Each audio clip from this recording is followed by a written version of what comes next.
রাত প্রায় 12টা। নিজের রুমে শুয়ে ফেসবুকে ফানি ভিডিও দেখছিলাম।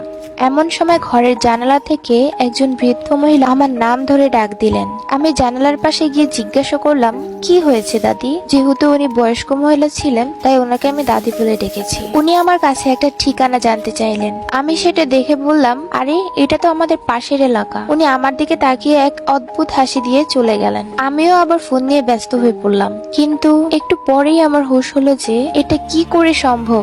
এখন বাজে রাত 12:30। এত রাতে একজন বৃদ্ধ মহিলা আমার কাছে কিভাবে আসলো? আর উনি আমার নাম জানলো কিভাবে? আর ওনাকে তো আমি চিনি না, আর আগে কখনো দেখিনি আমাদের এলাকায়। আর সব থেকে বড় কথা হলো, উনি আমার জানালার পাশে কিভাবে আসলেন? আমার রুমটা তো 4 তলায়। এর পরের দিনই জানতে পারলাম যে আমাদের পাশের বাসার এলাকার বাসিন্দা বাচ্চু মিয়া আর বেঁচে নেই।